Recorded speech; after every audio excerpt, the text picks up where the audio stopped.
perspective. Starting with Peter, since you raised your hand, I mean, what are you looking for? Well, I just wanted to comment on, I think a good point has been made that sellers who can withstand this current downturn probably should.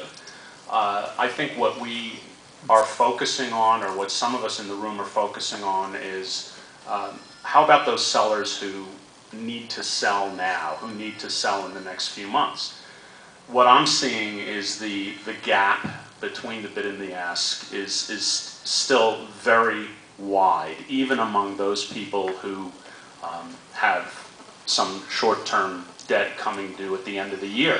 They just refuse to believe or refuse to understand what Al was talking about a couple of seconds ago, which is that interest rates, rising interest rates are a critical component relating to sale price. So if you're out there in the market and you need debt and you don't have assumable debt on a deal, a seller has to just come to grips with the fact, those sellers who need to sell now, that they're going to have to come down in price somewhere in the 15 to 20% range.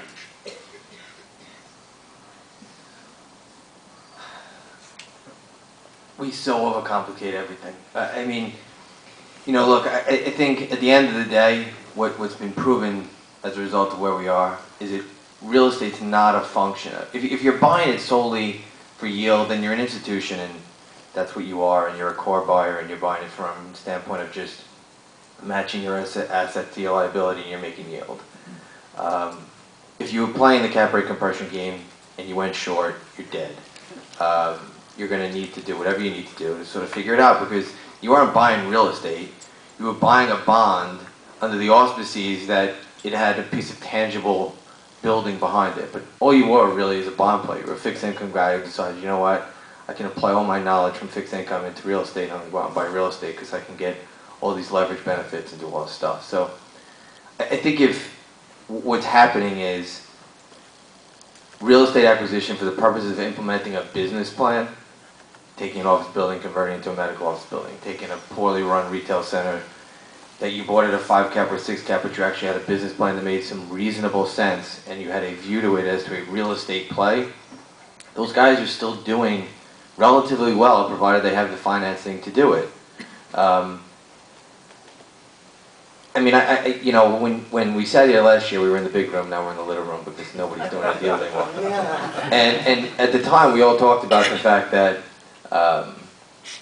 you know, everybody was going to have to underwrite at wider cap rates and the residual cap rates and all of this. But if you look at the marketplace over the last 4 years or 5 years, and if you believed, and I don't know how you can, when you were doing an 85% loan to cost and or 90% loan to cost and it was 120 basis points over, and then you'd go and sit there and talk to the guy that's issuing and says, oh, we carve it up and sell it off to different people. Well, who the hell was taking the top piece at 160 over and thinking that was a logical trade? You know, it was just silly, but you took it because they offered it to you and you went long. So as long as you went long and you have a business plan that was based on fundamental real estate principles, that you're either adding FAR, you're going to do something to the real estate to make sense of it, I think you'll be okay.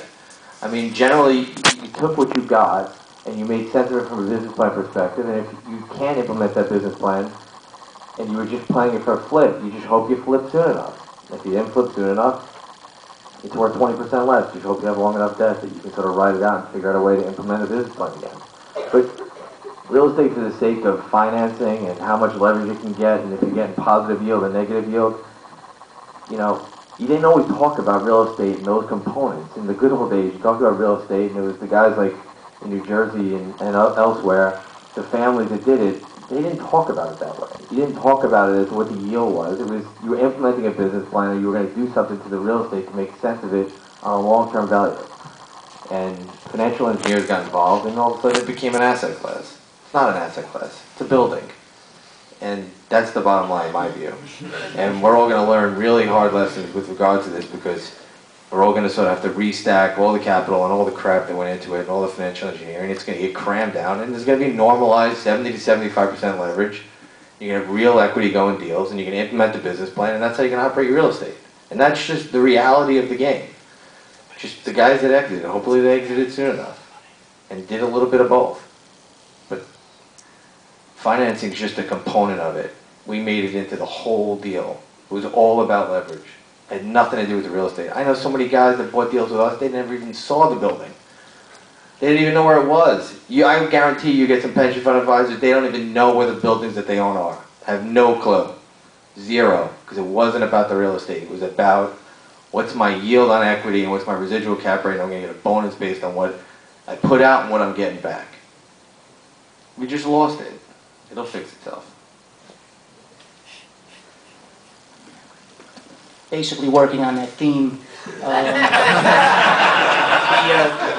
the government bailout or rescue plan. How do you see that affecting our segment of the market? I mean, the guy that's buying the over-leveraged property with 5-year projected revenue. You think there's any hope for him as far as getting his mortgage paid, or how do you see that basically? I mean, is there going to be a trickle-up effect if we're going to help homeowners with their mortgages, and will that affect the commercial real estate market? Listen, I mean, I don't see that. The federal government's not bailing out the commercial property owner. Right. Listen, when they liquefied Citi and everybody else, and they threw all this money in the days of the Bush presidency, nobody cared whether or not they reinvested the money and issued loans. It was, they were taking care of their friends, and they did what they did. Under an Obama presidency, I don't see it. 5 minutes after the election was over, Jamie Dimon got a phone call, and they're all getting phone calls saying, look, that money you took, you're going to issue it, you're going to put it into the marketplace, and you're going to lend it, or we're going to turn the heat up so hard, regulatory basis, that it's going to hurt for a long time.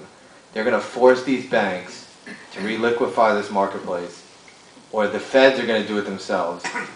There's no way the General Motors, Chrysler, and Ford are going bust when you have a Democratic president.